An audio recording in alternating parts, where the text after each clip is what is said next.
Olá, professora Isabel Lustosa, bem-vinda. Uma honra a gente recebê-la aqui. Obrigado pela sua presença. Obrigada pelo convite. Meu nome é Isabel Lustosa, sou historiadora e cientista política, pesquisadora integrada ao Centro de Humanidades da Universidade Nova de Lisboa. Nossa primeira perguntinha é um pouquinho aberta e provocativa. Foi Dom Pedro I quem proclamou a independência do Brasil? Dom Pedro I proclamou a independência do Brasil, segundo todos os relatos. Ele esteve nas margens do Ipiranga, ele fez um gesto que não corresponde ao quadro do Pedro Américo, mas fez algum gesto e disse naquele momento que independência ou morte, mas ele foi um personagem dentro de um cenário com muitos personagens que atuaram decisivamente, às vezes contra a vontade de Dom Pedro, para que a independência fosse proclamada. Você já disse que o Dom Pedro I é um dos personagens mais fascinantes da história do Brasil. Por quê? Dom Pedro foi um personagem dividido. Ele nasceu em Portugal, veio para o Brasil com 9 anos, então era originalmente português, conviveu muito com portugueses aqui no Rio de Janeiro. Depois ele também tem outra característica, ele era o português, mas o movimento pela independência, a vida dele no Rio de Janeiro, a adolescência, o casamento, os filhos, tudo isso o vincularam, o ligaram ao Brasil. Ele ficou afetivamente ligado a esse país, à história, e assumiu esse compromisso com os grupos que trabalharam pela independência, de fazer a independência e levar adiante o seu reinado como imperador do Brasil.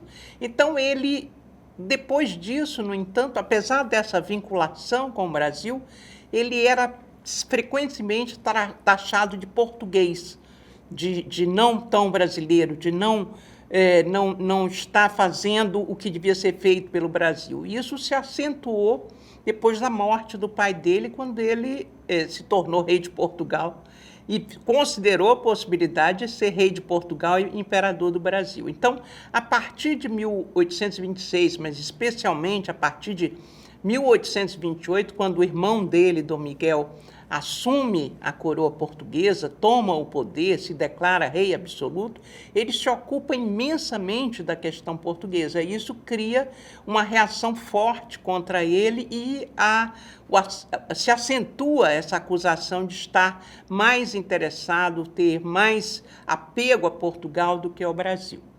Tem outro aspecto da divisão do imperador, que é o aspecto, digamos assim, ideológico. Dom Pedro é um filho da dinastia Bragança, uma dinastia que tinha um caráter absolutista, uma monarquia absolutista. O pai dele era um rei absoluto, Dom João VI, e Dom Pedro foi um liberal. Apesar dessa fidelidade à dinastia, de ter lutado para manter os filhos, como conseguiu a rainha de Portugal e o imperador do Brasil, ele também era um liberal. Ele acreditava no valor das constituições, ele tinha acompanhado e era fã, digamos assim, do Napoleão Bonaparte, mas ele sabia que aquele velho regime, o antigo regime, como nós dizemos, não se sustentaria mais. Ele era um homem do seu tempo. Então, ele também se dividia entre esse apego à tradição, o fato de ser um legítimo herdeiro da coroa portuguesa, e o seu fascínio e o seu interesse e real crença nas novas instituições, como a Constituição. E por que você acha que ele foi eleito herói? Qual o papel do Dom Pedro no processo da independência?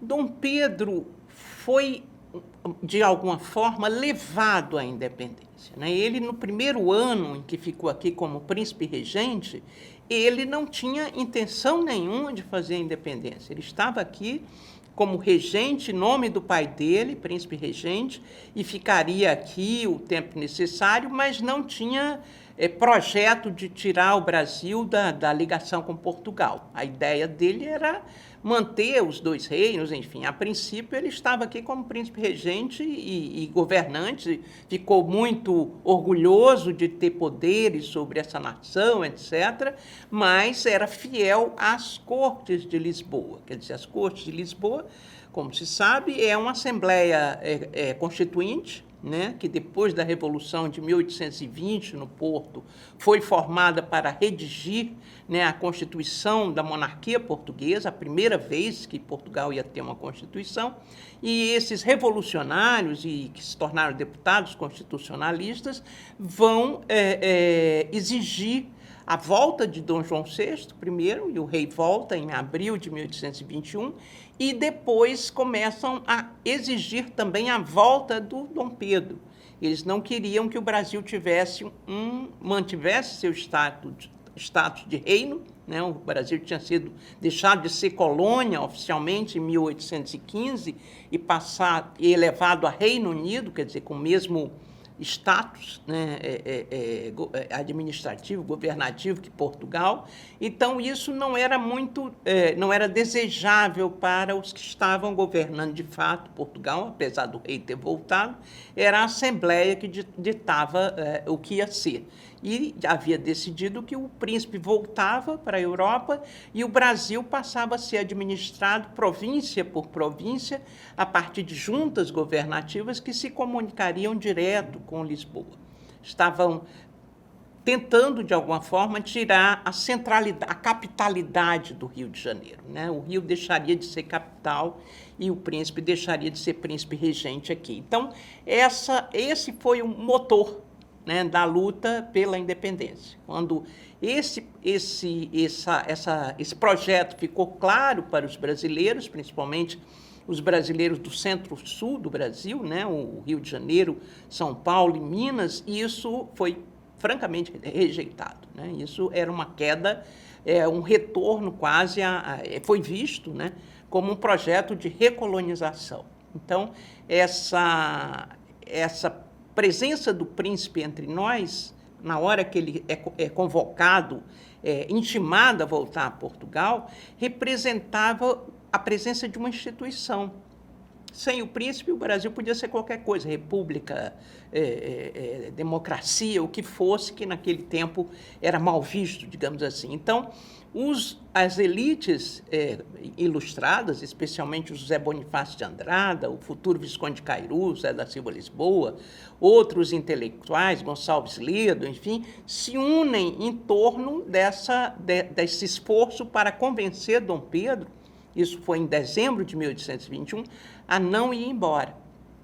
Eles sabiam que Dom Pedro era uma âncora, digamos assim, institucional, né? Ele representava um regime, uma instituição, que era a monarquia, e que dava uma segurança também institucional diante de outros governos. Na hora que Dom Pedro deixasse de ser regente, o Brasil poderia, eventualmente, se fragmentar, né, entre essas várias províncias que ficariam diretamente ligadas a Lisboa. Então, é esse o momento em que Dom Pedro é convidado, seduzido, digamos assim, a dona Leopoldina, sua mulher, também é favorável à permanência deles aqui, e ele é muito dividido, e por isso que eu digo, ele está dividido, ele é um homem liberal, e o governo em Portugal, a Assembleia, era uma Assembleia Constituinte, era uma coisa moderna. Ao mesmo tempo, ele vê que o pai dele não manda mais coisa nenhuma em Portugal, só faz assinar os decretos que a Assembleia decide, né? Então, ele está dividido, sim. Ele queria se manter constitucionalista e fiel aos constitucionalistas de Portugal, mas eles fazem um movimento que é humilhante para ele enquanto príncipe, enquanto herdeiro do trono. Inclusive, a ameaça de que ele não continuar a ser o herdeiro do trono, de destituí-lo. Então, ele cede aos brasileiros quando vê que tem um apoio forte de São Paulo, de Minas, especialmente de José Bonifácio, que era a maior personalidade do Brasil naquele momento, um personagem do mundo luso-brasileiro, importante em Portugal, importante na Europa. Então, ele vai e atende a essas solicitações, pede forças a essas províncias vizinhas e, no dia 9 de janeiro de 1822, ele declara que fica. É um movimento de um homem jovem, muito jovem e corajoso, porque ele sabia que as consequências podiam ser dramáticas para ele, se os brasileiros perdessem nessa disputa, ou se ele mesmo não atendesse ao pedido dos brasileiros e voltasse para ficar submetido à Assembleia lá. Então, foi uma decisão, mas ela vai sendo reforçada, né, por outras atitudes dele de enfrentamento das cortes. A expulsão das tropas portuguesas que estavam no Rio naquele momento foi um gesto também de um comandante, de alguém com uma autoridade militar. Então, ele obriga os militares que estavam aqui, querendo obrigá-lo a ir mesmo para Portugal, obriga essas tropas a partirem. A partir daí, com José Bonifácio como seu principal ministro, ele vai tomando decisões, algumas, a mais importante delas, contrárias até ao José Bonifácio, que era a convocação de eleições para uma constituinte brasileira, né? Isso é um rompimento ainda mais decisivo com Portugal. Então, são atitudes para uma pessoa na situação que ele estava, de uma pessoa destemida. Mas esse heroísmo, digamos assim, ele se consagra mesmo em Portugal, quando ele volta e vence uma guerra que ele estava destinado a perder contra o irmão, porque o irmão era muito popular em Portugal, tinha soldados, tinha tropas, etc., e ele, com o seu liberalismo, apoiado pelos liberais da Europa inteira, em 1832, né, vai para Portugal e depois vence a guerra contra todas as possibilidades e morre heroicamente, porque essa guerra o consumiu e ele foi um grande soldado, um homem que realmente se dedicou àquela causa, né? A causa da rainha Dona Maria II, que era a filha dele. Então, é um herói do liberalismo em Portugal, deu a vida por essa causa e é assim reconhecido lá. E acho que com todos os defeitos que ele teve aqui, as suas qualidades também merecem ser realçadas entre nós, porque a figura dele foi decisiva para o desfecho. No artigo da professora Maria de Lourdes Viana Lira, ela diz que o processo de independência foi um processo contra as cortes portuguesas e não contra Portugal e a nacionalidade portuguesa. Por que isso?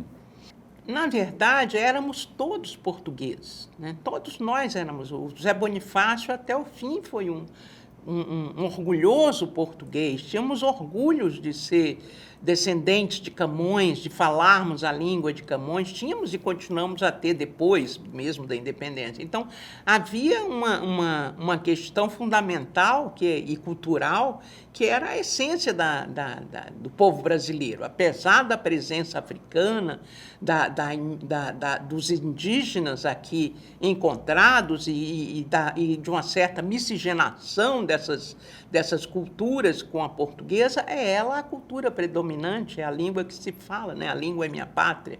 Então, éramos portugueses e o rompimento foi muito penoso de parte a parte, né? Foi um rompimento causado pela política das cortes de Lisboa, né? O movimento é dito, no primeiro momento aqui no Brasil, que não é contra Portugal, é contra as cortes, não é contra o rei era prisioneiro das cortes. Então, na verdade, esse movimento é um movimento que, num primeiro momento, é contra uma política que estava se implantando e que, do ponto de vista desses brasileiros que fizeram a independência, era contra os interesses do Brasil.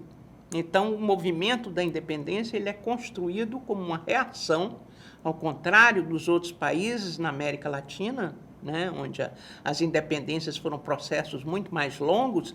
Aqui ele acontece como uma reação, porque, na verdade, nós estávamos muito bem como sede da corte do Império Português, com o rei morando entre nós, com as ordens indo daqui para Portugal. Não havia um desejo de se separar, havia um desejo de consolidar a centralidade do Brasil no reino português, no Império Português. Então, na verdade, nós só nos tornamos anti-lusitanos no meio desse processo, quando começam as ofensas de parte a parte, quando nas cortes de Lisboa começam a falar coisas desagradáveis sobre o Brasil, sobre os brasileiros, quando panfletos e jornais portugueses atacam as características do Brasil, a sua paisagem, a população, etc. É numa reação que eu estudei no livro Insultos Impressos, na Guerra dos Jornalistas na Independência. Ali eu mostro como as provocações de lá vão obtendo um retorno, né, em termos até de uma certa orgulho da mestiçagem, né? Orgulho de ser brasileiro, de ser índio, de ser cabra, de ser mestiço. Então, negro, inclusive, né? Até naquele momento você tem um pouco, como o Brasil era extrema elite, era mestiça, quase toda ela, então há naquele momento uma consciência, um despertar, mesmo que ele não tenha avançado no fim do século, era o contrário, mas no começo daquele século XIX você tem o surgimento de um certo sentimento de brasilidade que vai fazer com que nós comecemos a renegar a nacionalidade portuguesa, que era a nossa até então. A gente leu num artigo seu para o jornal Valor Econômico, você diz, abre aspas, foi Portugal quem desejou primeiro a independência do Brasil. Por quê? Na verdade, né, a independência do Brasil, o Portugal e Brasil, a partir de 1808, já tinham a relação, deixara de ser colonial. A partir do momento em que o rei abre os portos brasileiros a todo o comércio internacional, acaba o vínculo colonial que era o exclusivo comercial, né? Antes, a colônia, e a principal colônia era o Brasil, só vendia através de Portugal e só comprava através de Portugal. Então, tudo que entrava ou saía do Brasil passava pelos portos portugueses, deixando impostos na ida e na volta.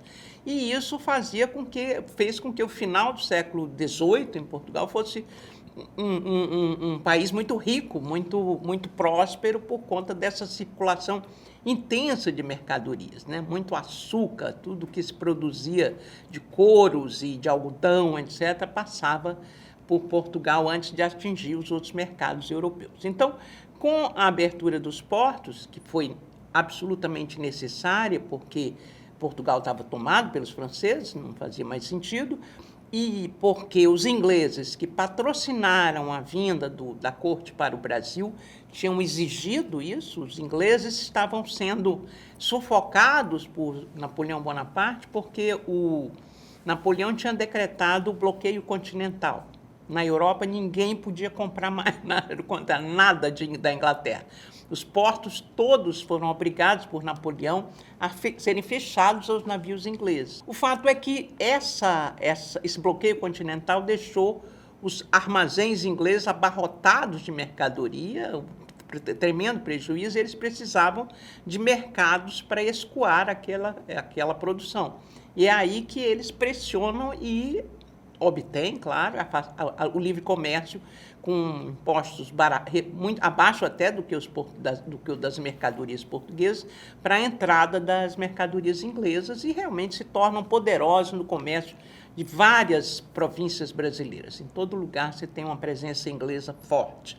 Então, essa separação, ela matou economicamente Portugal, né? Quando chega 1815, então, a esperança dos portugueses era a volta do rei, né? E com a volta do rei, o restabelecimento, pelo menos em parte, né, de uma relação comercial mais vantajosa para Portugal com o Brasil. O rei não só se recusa a voltar em 1814, como em 1815 eleva o Brasil ao status de Reino Unido, quer dizer, fazia morar no Brasil quanto em Portugal, porque os dois eram dois reinos. E não só isso, como deu claras mostras, né, de que pretendia ficar. Várias festas importantes, o casamento de Dom Pedro com Dona Leopoldina, a própria coroação do rei, tudo indicava a preferência de Dom João pelo Rio.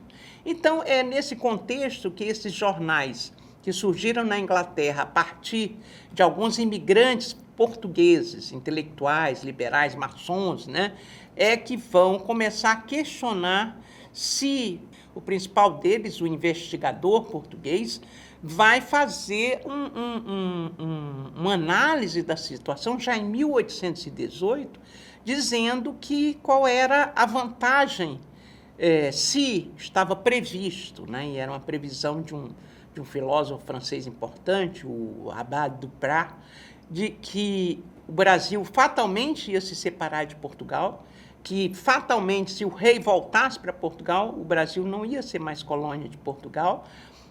Não era melhor antecipar esse momento, separando já, né, e deixando um príncipe no Brasil e outro, um herdeiro do trono no Brasil e outro lá. E ainda enumerava que a situação econômica, a relação econômica já não era mais a mesma, né? Então, essa manifestação em 1818, ela vai ser continuada mais adiante, já no âmbito da Revolução Constitucionalista de 1820, quando outro jornalista, o João Bernardo da Rocha Loureiro, e um político importante de Portugal, vão falar sobre que vantagem para Portugal, o que Portugal perdia se o Brasil ficasse independente. E aí diz assim, desde 1808 não vem nada do Brasil para cá. Nós estamos gastando dinheiro, mandando tropas, soldados, etc., enquanto que não temos vantagem nenhuma nessa obrigatória relação. Então, se separar não vai ser um prejuízo tão grande. É muito interessante esse realismo em 1820, depois em 1821 já, né, em que eles fazem um balanço, diz assim, as únicas províncias que têm uma ligação maior conosco são as do norte, que era o Pará, o Maranhão, etc. E com essas a gente pode continuar. E, aliás, o próprio artigo do João Bernardo da Rocha Loureiro dizia que diferença faz? O comércio não tem nada a ver com essa relação política. A gente pode continuar comerciando, mesmo sendo nações separadas. O mais importante é fazer isso de uma forma organizada. Muitas datas podiam ser considerados marcos da proclamação da independência. A instituição da Assembleia Constituinte, em junho de 22, a coroação de Dom Pedro, em 12 de outubro de 22, a Constituição de 24, o Tratado de Paz e Aliança de 1825. Por que o dia 7 de setembro de 22 foi consolidado como o dia da proclamação? Bom, o dia 7 de setembro é um dado histórico, de fato, Dom Pedro esteve lá, de fato, ele... Mas é uma data que teve um episódio, né? A situação era um grupo de pessoas que acompanhavam o imperador, não só pessoas da sua guarda pessoal, mas também alguns amigos, alguns companheiros. É uma viagem que ele faz para resolver uma questão associada ao José Bonifácio e a seus irmãos, uma disputa interna no governo de São Paulo, né? E esse episódio acontece no bojo, né, na sequência de uma série de medidas que Portugal está tomando com relação ao Brasil, que vão desagradando aos brasileiros e a Dom Pedro, que já havia aderido à causa do Brasil. Então, quando as mensagens que o José Bonifácio e a dona Leopoldina, que tinha assumido a regência na ausência do marido, chegam a São Paulo, às margens do Ipiranga, onde o príncipe tinha parado, e dizendo que as ameaças aumentaram, que as ofensas contra Dom Pedro continuavam imensas, os ataques aos deputados brasileiros, especialmente ao irmão do Zé Bonifácio, Antônio Carlos, eram cada vez mais ofensivos e que era preciso que ele decidisse. Então, essa mensagem, junto com um relatório, digamos assim, do que foi a reunião ministerial da futura imperatriz, às vésperas de se tornar imperatriz, com Zé Bonifácio e outros ministros, é um documento mostrando que a situação era irreversível. É aí que ele toma, segundo algumas testemunhas, a atitude, laços fora, saudados, os laços eram azul e brancos, laços de Portugal, e declara a independência. Então, esse episódio ele não é imediatamente considerado, né? Ele volta, ninguém fala que declarou a independência, comemora lá em São Paulo ainda, né? Faz o hino da independência, e no Brasil ele é aclamado imperador, antes de ser coroado em dezembro, em 12 de outubro, que é o aniversário dele. Então, essa data da aclamação, como a outra era uma data mais difícil de estabelecer, quer dizer, era fácil estabelecer o dia exato, mas ela não era tão pública quanto uma festividade nas ruas do Rio de Janeiro, em torno do imperador e da escolha, da adoção do título de imperador. Então, essa data é a primeira que se comemorava naquele tempo, né? A coroação não teve a mesma força, e o decreto de 1825, o reconhecimento da independência, também não foi festejado, mas não teve tanto impacto político, né, quanto a aclamação do imperador. Acontece que, depois que o Dom Pedro, num outro dia 7, foi levado a abdicar, em 7 de abril de 1831, o 7 de abril é que passou a ser comemorado como o fim de uma tirania, e nós mandamos ele embora, o português, etc.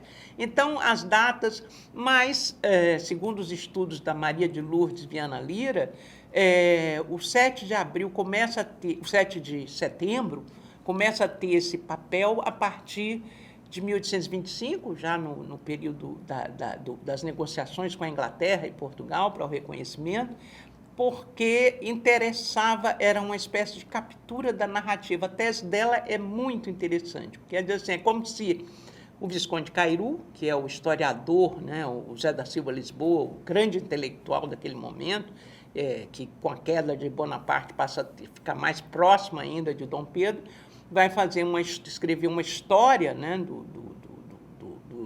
dos acontecimentos, e vai marcar o dia 7 de setembro como o dia em que o Dom Pedro proclamou a independência. Quer dizer, personaliza, foi o príncipe sozinho, pegou sua espada e disse independência, e isso apagava o papel que pessoas como o próprio Zé Bonifácio, como Joaquim Gonçalves Ledo, como Frei Sampaio, enfim, várias personalidades, o próprio Cairu mesmo, tiveram no processo, né? Então, era uma forma de puxar um pouco para um lado mais, que vai funcionar, mais autoritário do príncipe, centralizando o feito e centralizando e detendo mais poderes do que ele deveria deter a partir da Constituição de 1824.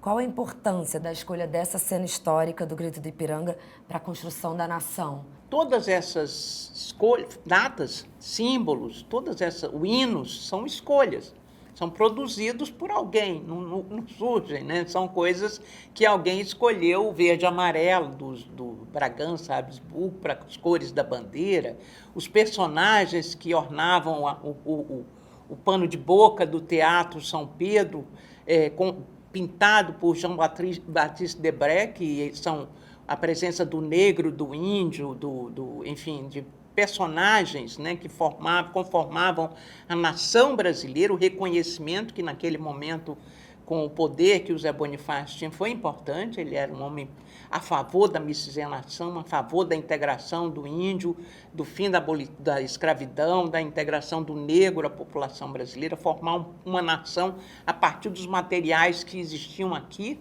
que eram esses mesmo. Então, essa era uma escolha que foi, naquele momento, a escolha, né? O hino da independência, que foi, se não me engano, o primeiro hino do Brasil, depois é que o hino nacional, que já existia, mas foi adaptado já na República, com outra letra, tornou-se o hino, mas também foi uma escolha. Quando você olha a letra do hino nacional, é uma coisa para nosso português que falamos hoje, né? Deitado em berço esplêndido, palavras que o lábaro, estrelado, enfim, tudo isso é um jargão acadêmico também escolhido, né, por um poeta do beletrismo do começo do século XX. Então, essa ideia, né, da pátria, da nação, ela na minha opinião, ela é construída na mesa dos bacharéis. São as elites pensando, naquele momento era José Bonifácio, pensando que seria melhor para o país, elaboram um projeto, levam em conta, certamente, conquistas da população, mas é de cima para baixo, né? É uma construção que está sendo transformada sempre pela ação do povo, né, que vai fazendo suas conquistas, mas que, ao longo do século XIX e do século XX, foi sendo moldada, né, em momentos históricos, como o Segundo Reinado, onde a presença, o índio é escolhido como símbolo da nação, está em todas as poesias, na literatura romântica. Depois, a coisa da Guerra do Paraguai, a emergência de um exército nacional, etc. São símbolos e coisas que são conformadas a partir da realidade, mas que têm um cérebro, ou vários cérebros pensando. E o cérebro que pensou o Brasil do século XIX, pelo menos até 1888, era das grandes elites escravagistas, né, de senhores que seguraram a escravidão até a beira da República. Então, essas construções precisam sempre, não que sejam rejeitadas, elas são apropriadas pelo povo, passam a fazer parte dele, e têm que ser defendidas e têm que ser mantidas, mas que é preciso ver que elas foram construídas e é importante ter consciência disso, inclusive para combater tentativas de construção de outra leitura desses símbolos, como nós temos assistido, né? Apropriação deles por outros grupos de elites ou contrários aos paradigmas, ao que se considerou importante para o povo brasileiro. A quem serviu a independência do Brasil? Quem se beneficiou e quem se prejudicou? A independência do Brasil serviu aos brasileiros, né? Era um processo fatal, como a gente percebia, era fatal que um continente, que era o Brasil, um país de dimensões imensas, não continuasse a depender de um pequeno país europeu como dependia até então. Quer dizer, mesmo essa dependência já tendo sido atenuada com a vinda da coroa do rei para cá, a transformação do Rio foi radical. As outras províncias também se beneficiaram imensamente da liberdade de comércio, intensificaram suas praças de comércio, porque recebiam mercadorias do mundo inteiro, quer dizer, não ficaram tão aprisionadas naquela coisa do exclusivo comercial. Como o Hipólito da Costa dizia, o Brasil já era independente. O projeto desses brasileiros, que nem o Hipólito da Costa, que tinham sido criados ou educados em Portugal, num ambiente ilustrado, mas ainda autoritário, era de continuidade. Quer dizer, o Brasil como sede do Império Português e mantendo todas as vantagens já adquiridas. E isso não era mais isso era bom para a população, para todos. Talvez não fosse bom para os escravos, os escravizados que continuavam a ser traficados da África para o Brasil, porque era a política econômica que Dom João VI defendia, né? Era a manutenção do tráfico de escravo e do trabalho escravo, né? Era a base da economia brasileira, e esse vai ser sempre um tema polêmico que mesmo os mais progressistas queriam a abolição, mas temiam os efeitos dela sobre o trabalho no Brasil. A mão de obra livre era quase ausente. Então, essa independência ela era necessária para a organização desse novo Estado, né, com suas várias províncias, várias unidades. Ela vai ser centralista por conta dessa opção também da monarquia, um poder central que com muita força, apesar de ser monarquista constitucional, e que vai, por exemplo, escolher os presidentes das províncias. Durante todo o Império, o presidente de cada uma das províncias era indicado pelo imperador, né? Inclusive por Dom Pedro II até o final. Então, era um sistema muito centralizado em torno do Rio de Janeiro e que também, né, com todas as ressalvas que se faça isso, funcionou para manter a unidade, né? Houve alguns movimentos separatistas, o primeiro Confederação do Equador, depois a longa Guerra dos Farrapos, mas a partir do reinado de Dom Pedro II, né, depois da maioridade, quando ele começa a ganhar mais corpo como governante, você vai ter uma estabilidade necessária para os interesses econômicos. Então, de fato, as elites econômicas conduziram primeiro a própria independência, no sentido de romper com Portugal e com aquelas determinações. Depois, expulsaram José Bonifácio, que era um autoritário tremendo, mas era um progressista do ponto de vista dessas ideias, né, de miscigenação, de proteção das florestas, né, era um ambientalista até avant la lettre, como se diz.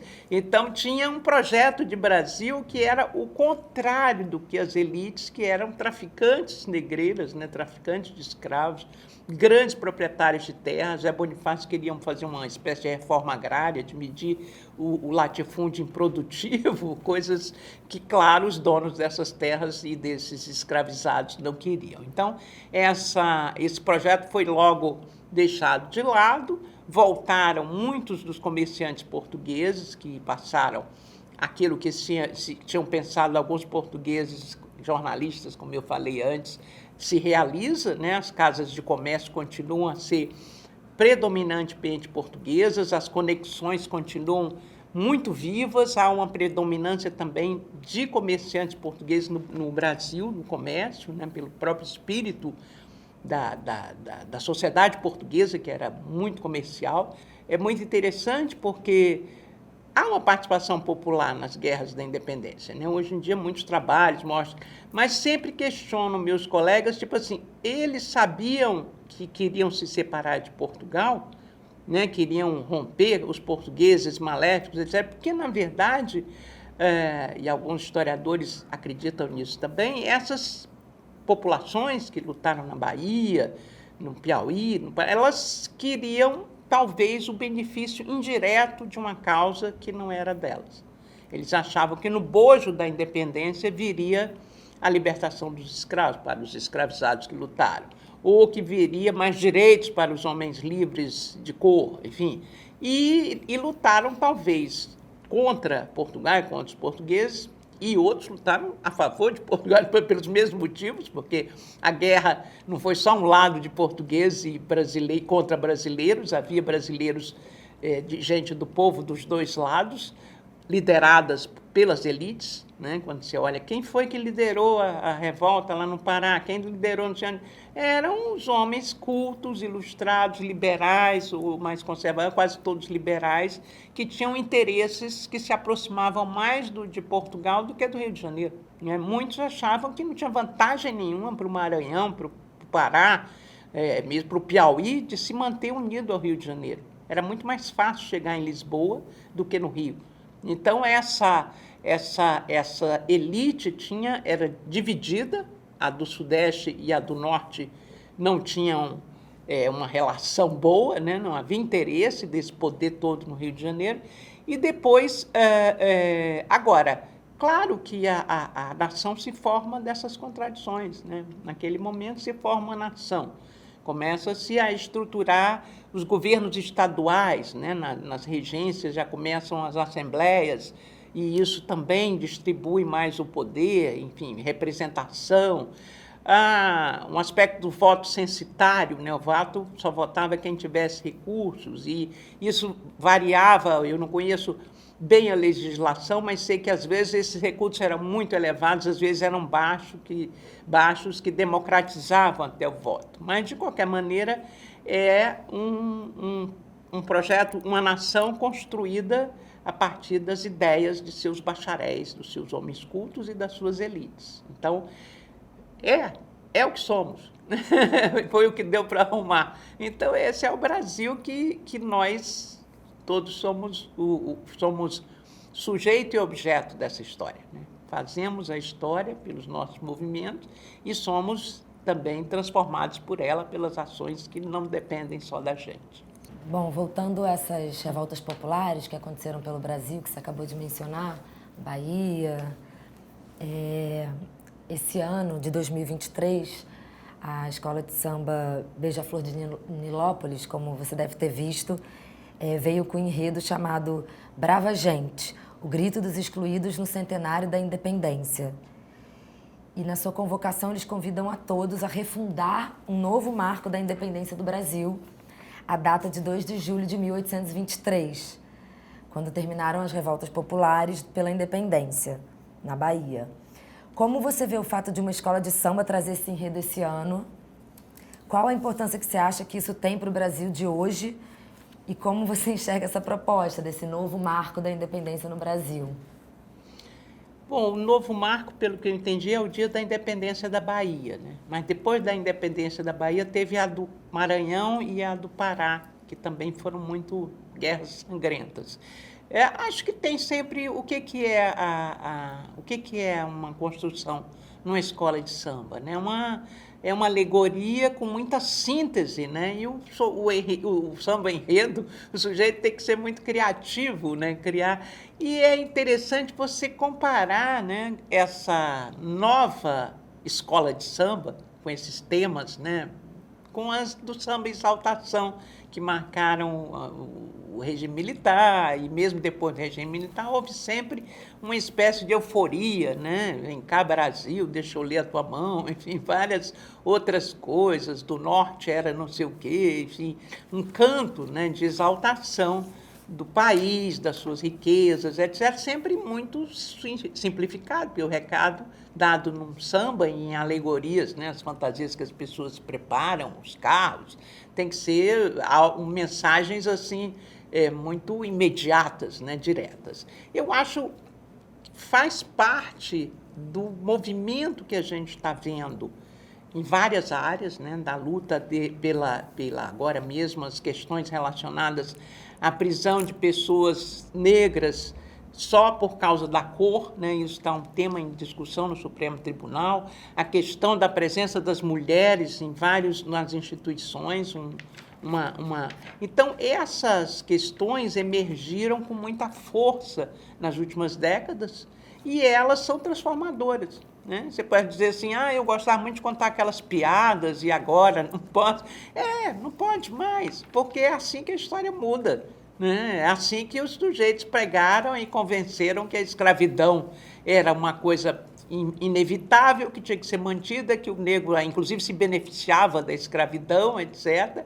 São ideias construídas. Então, cabe a essas pessoas conclamar o grito dos excluídos, o grito dos que estiveram fora e fazer com que eles elaborem a sua história. Nada que obrigue o historiador a desconhecer aspectos que são evidentes. A Guerra da Bahia tinha interesses dos grandes senhores escravocratas da Bahia, que tinham do recôncavo, grandes fazendeiros que estavam brigando com os portugueses, que tinham tomado Salvador, os portugueses comerciantes, que eram, inclusive, considerados inferiores socialmente do que os grandes senhores de engenho.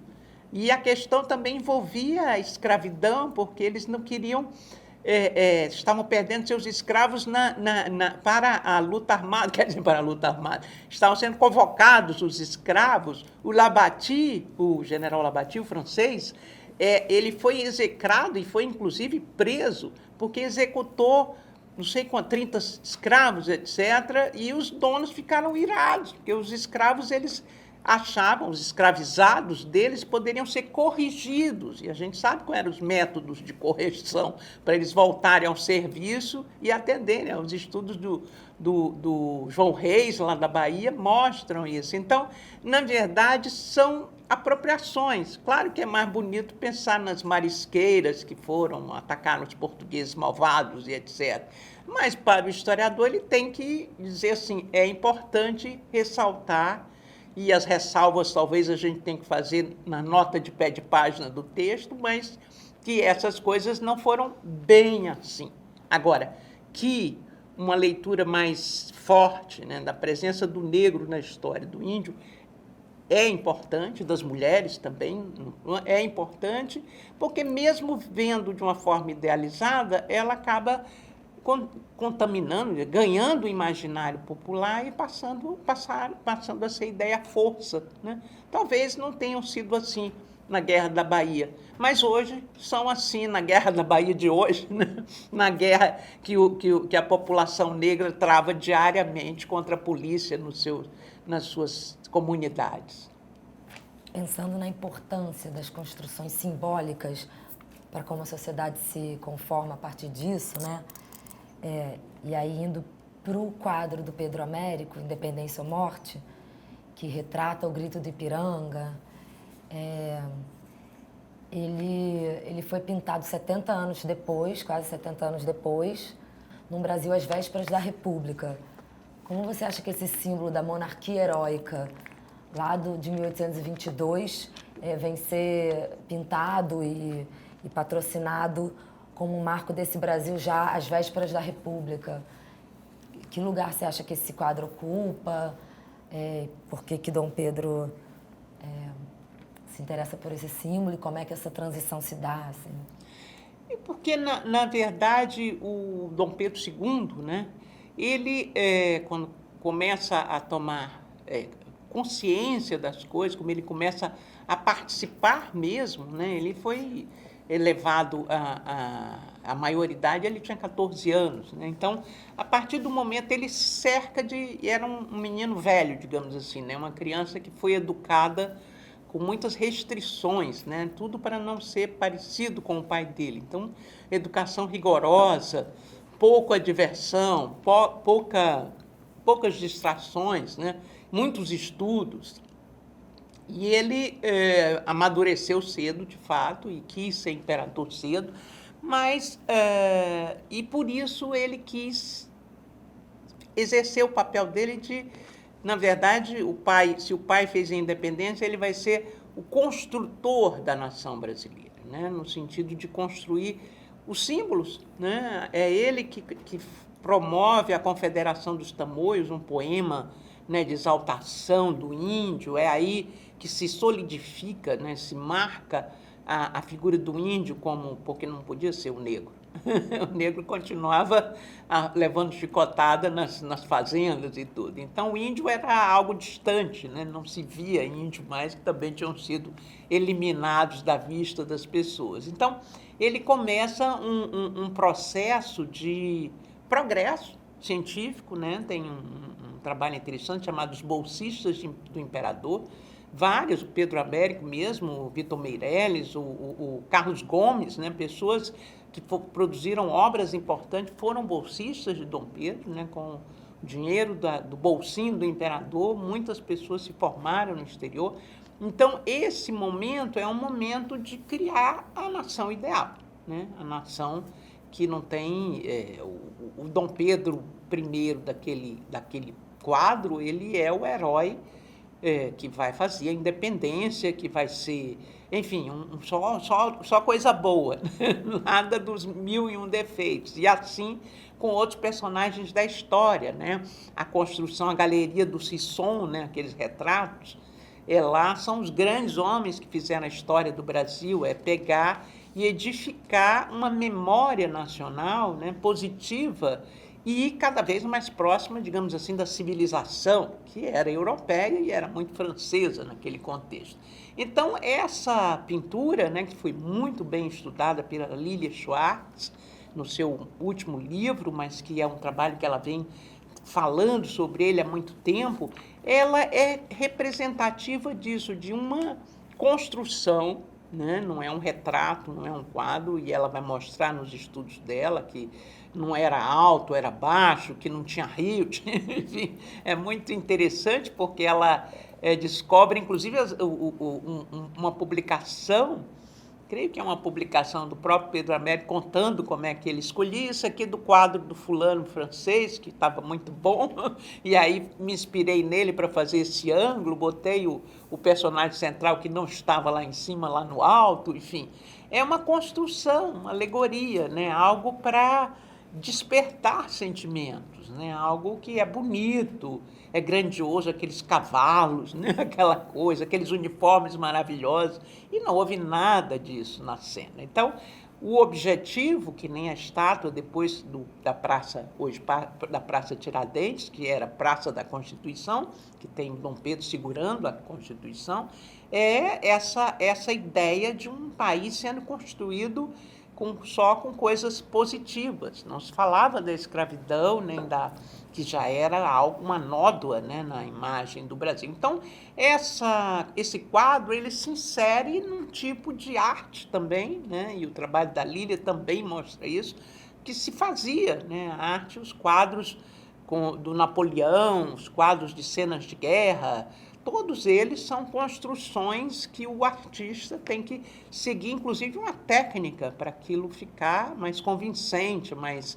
despertar aquela emoção. Se fosse uma fotografia banal, né, você teria uma cena completamente diferente. Então, acho que isso faz parte da mística, né, criação dos mitos patrióticos também, né?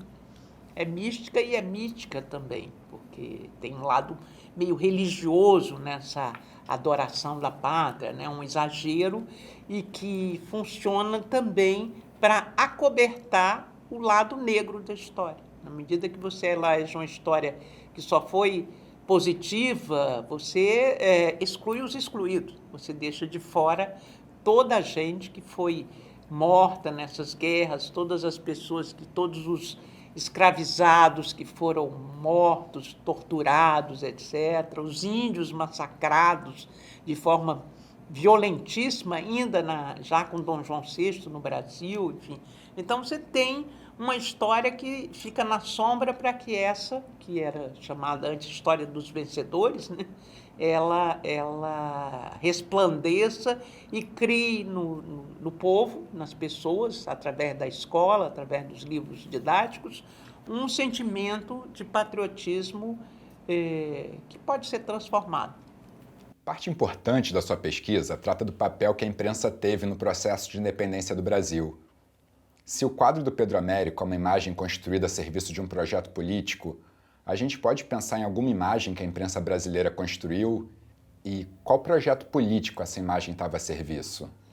A imprensa da independência, ela na verdade era uma imprensa imediata, né? Uma imprensa de panfletos, de jornais de curtíssima duração, e ela está ocupada, né, feitas por homens. Cada jornal tinha só uma pessoa, o redator, João Soares Lisboa, o Luiz Augusto Mey, enfim, o próprio Cairu, cada um fazia o seu jornal e mandava o seu recado.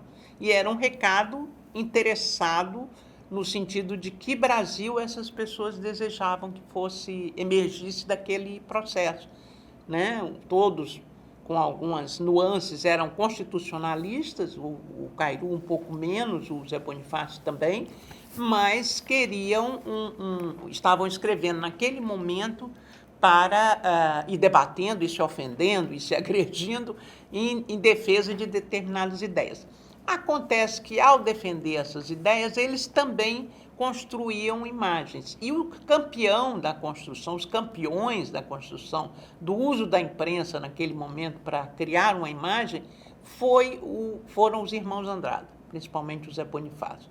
Já naquele contexto, eles lançaram um jornal, logo depois que o Zé Bonifácio saiu, o Tamoio, e esse jornal falava dos Andrada como os heróis, os pais fundadores da nação, eram gênios, E ao longo da ação deles no Rio, né, principalmente, há todo um trabalho de construção de uma imagem positiva, que é interessante, porque eles são os mais hábeis em fazer isso, e de certa forma, é claro, tem todos os méritos, Zé Bonifácio, mas de certa forma esse patriarca da independência que ele foi também uma imagem construída a partir do uso já da imprensa, principalmente do Tamoio, mas também de coisas que eles publicarão quando estiverem no exílio, na Europa, né? Em jornais europeus, etc., contando e dando uma centralidade ao papel que tiveram. Então, há um uso dessa imprensa para a construção dessas imagens, mas ela é ainda muito mais voltada para a discussão política e essa discussão emergindo para ofensas que também acabavam criando imagens negativas das pessoas que você queria ofender, com acusações que deixavam, como havia uma franca liberdade de imprensa, você podia dizer o que quisesse. No final do século XVIII, no início do século XIX, surgiram diversas insurreições aqui no Brasil, inspiradas sobretudo pela independência norte-americana e pela independência da América Espanhola.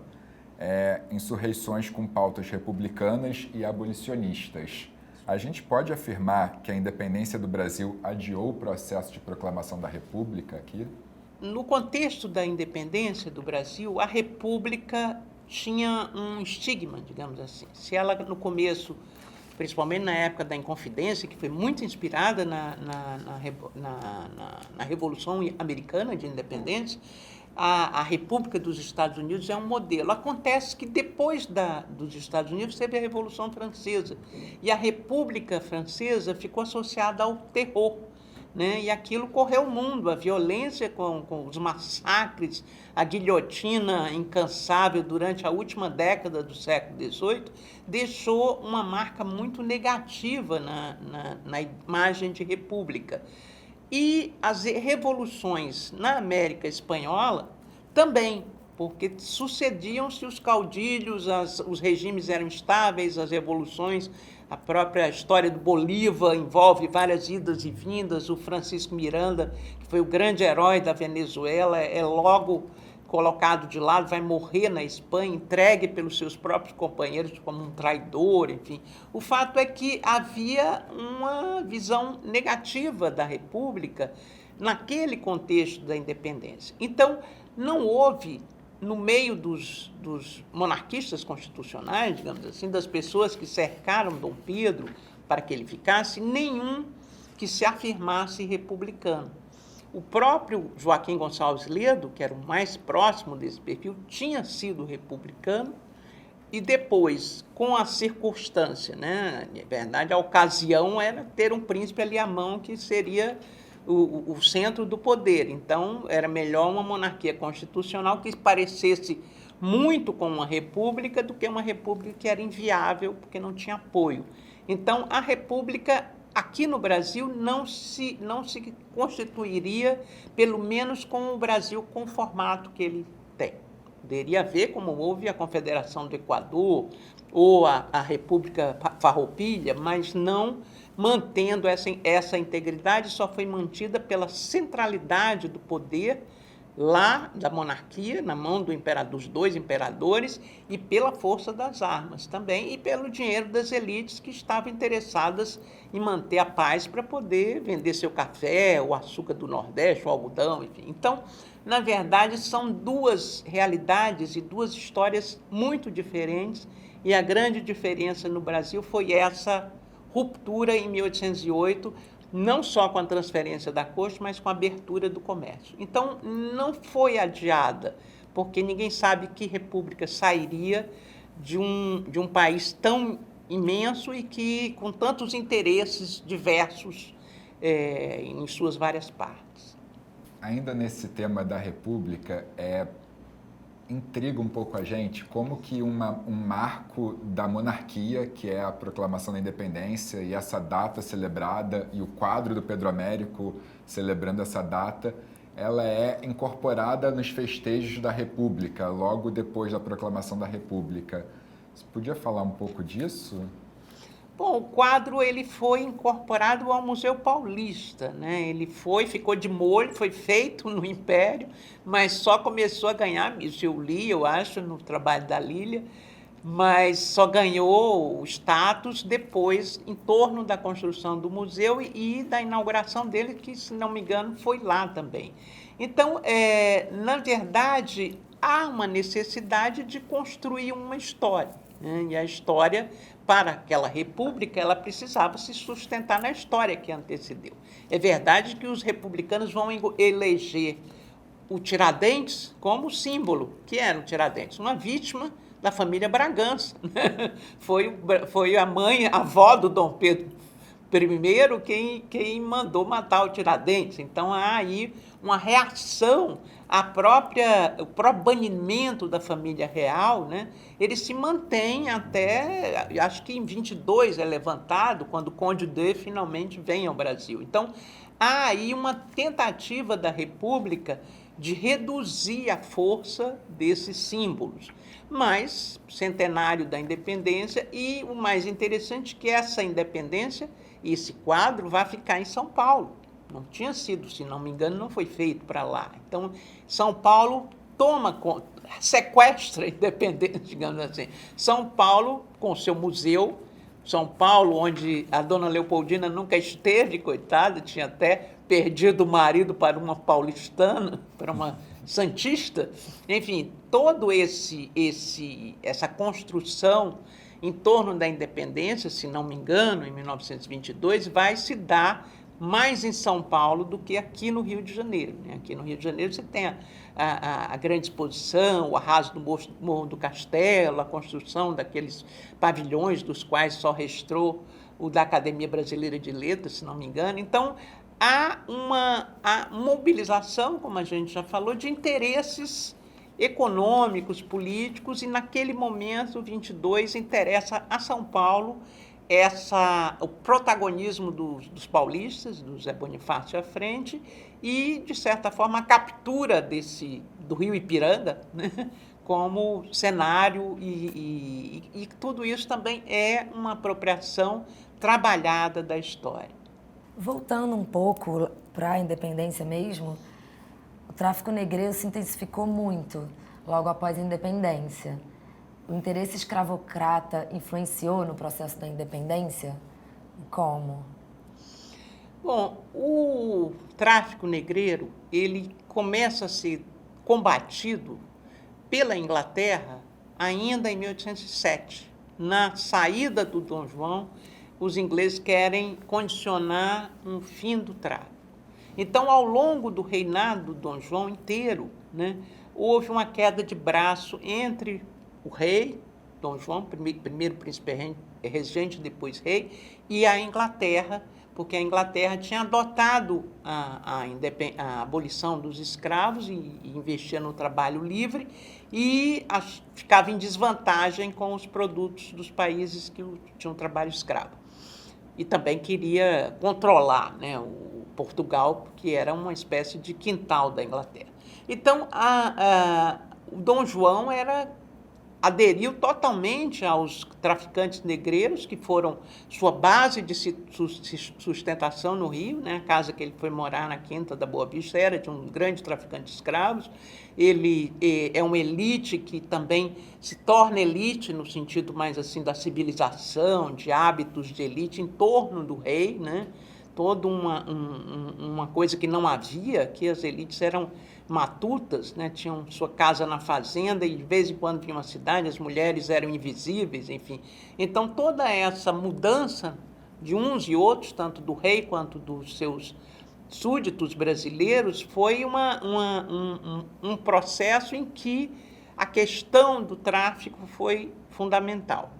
Dom João se recusou inclusive a ir no navio inglês de volta para Portugal, depois se recusa, e as negociações são muito penosas nos tantos tratados que se assinaram com a Inglaterra, por conta das exigências. Aí conseguem os ingleses obrigar Portugal a só traficar na parte abaixo do Equador, né, nas suas colônias, não podem fazer o tráfico para cima, navios são apreendidos, há muitas questões, e isso ainda durante o reinado de Dom João.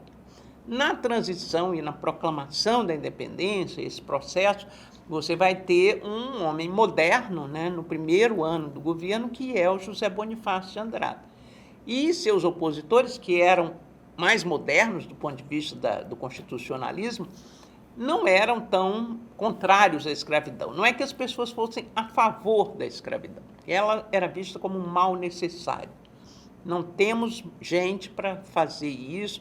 Vamos, no futuro, trazer imigrantes brancos, europeus, etc., mas, nesse momento, dependemos desse tráfico negreiro. Então, há naquela reação a José Bonifácio, que era um abolicionista, que também considerava que não podia decretar a abolição assim de imediato, mas que num prazo curto, de no máximo 10 anos, e que queria a integração dos ex-escravizados à população brasileira, né? Então, nesse contexto, eles viraram a mesa. São deputados, são representantes do Nordeste, do Norte, que na Assembleia Constituinte vão combater José Bonifácio, não pelas suas qualidades, mas pelos seus inúmeros defeitos. Ele realmente era muito arbitrário, muito autoritário, e com isso essa causa, né, ela perde força. No reinado de Dom Pedro, essas pessoas, que também são grandes proprietários de terra, ganham e continuam a ter um poder muito grande, até porque tem muitos capitais. Há sempre, em 1825, também outra pressão da Inglaterra para a abolição, há uma protelação, aquelas questões, vamos sim, mas não vai ser agora, precisamos de tanto tempo, enfim. Não conheço, existe gente especializada que falaria disso precisamente, mas sei que houve uma espécie de jeitinho brasileiro nessas negociações até 1831, ainda com Dom Pedro, quando há uma lei, né, para inglês ver, ficou conhecida assim, que acaba com o tráfico. Né? Acaba legalmente com o tráfico. Mas essa lei, e os especialistas têm publicado textos muito bons sobre isso, essa lei ela funciona, mas na prática ela não funciona, porque os escravos, as pessoas africanas pegas em navios assim, elas são recolhidas pelo Estado brasileiro e passam a ser da nação. Quer dizer, eles continuam escravizados e essa nação, que era essa mesma elite, distribui essas pessoas entre os seus. Cada um ganhava um lote de não sei quanto, e aquelas pessoas escravizadas, igual as outras, não podiam ser vendidas, eu acho, mas também tinham que trabalhar até tantos anos com aquele senhor informal. Enfim, isso durante a regência, depois da queda dos mais liberais na regência, a regência de 1831 a 1840, você vai ter um escândalo de aumento do tráfico.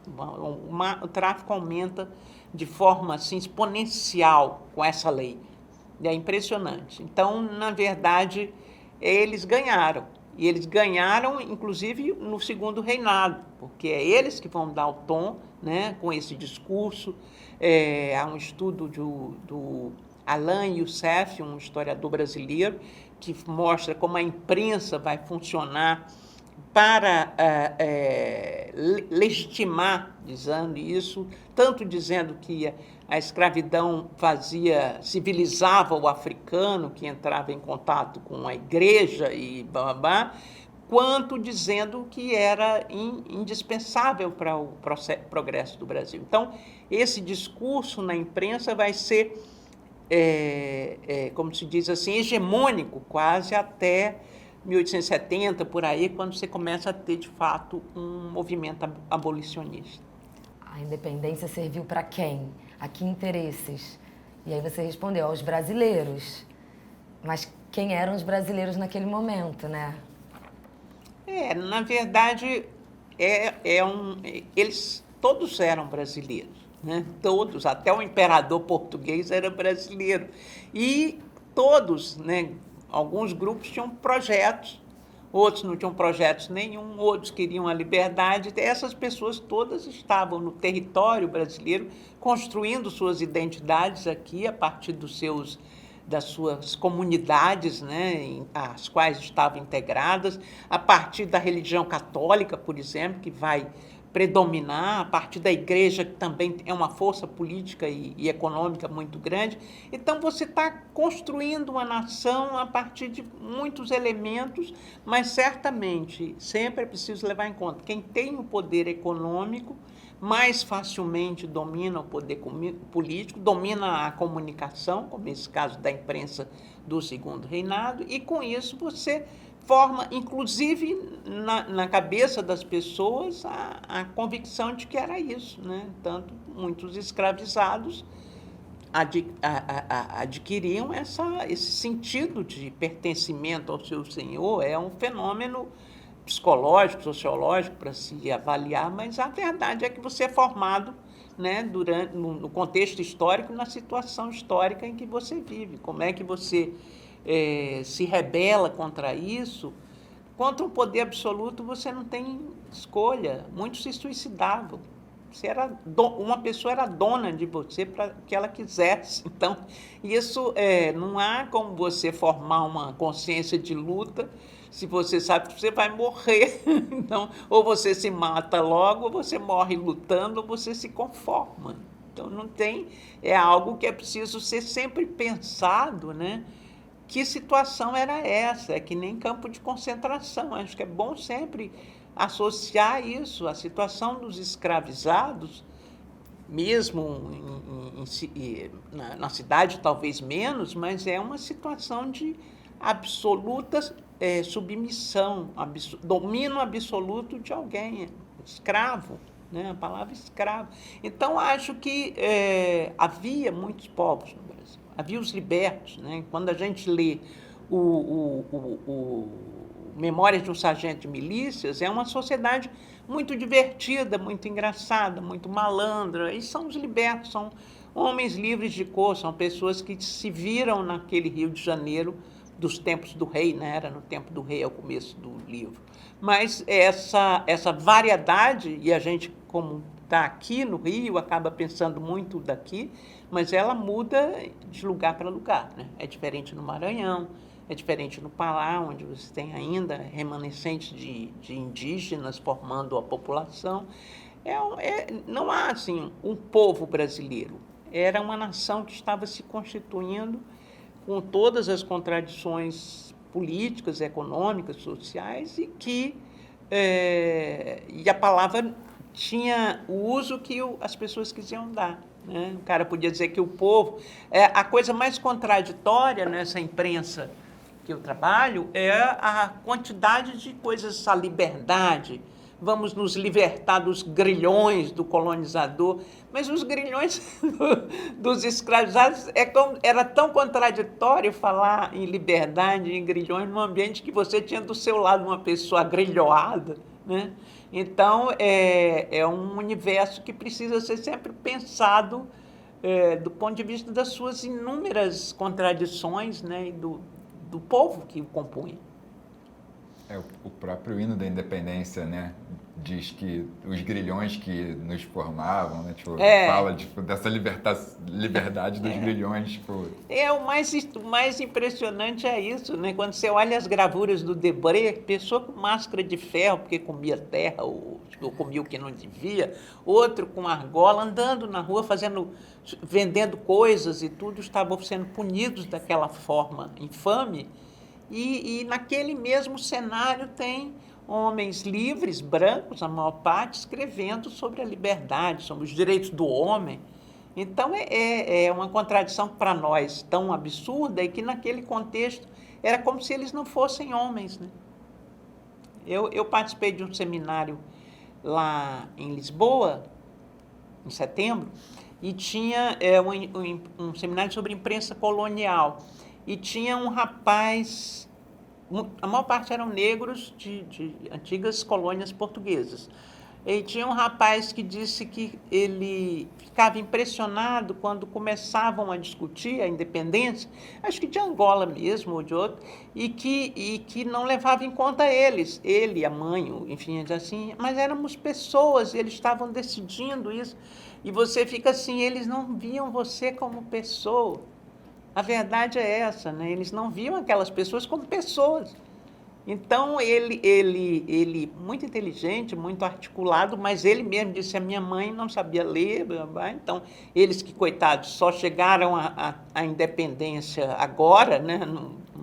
Na década de 1970, e que enfim, são concepções, né, dos humanos que, naquele contexto, um homem, e aí José Bonifácio merece todos os louvores, ele achava que todos os homens eram iguais.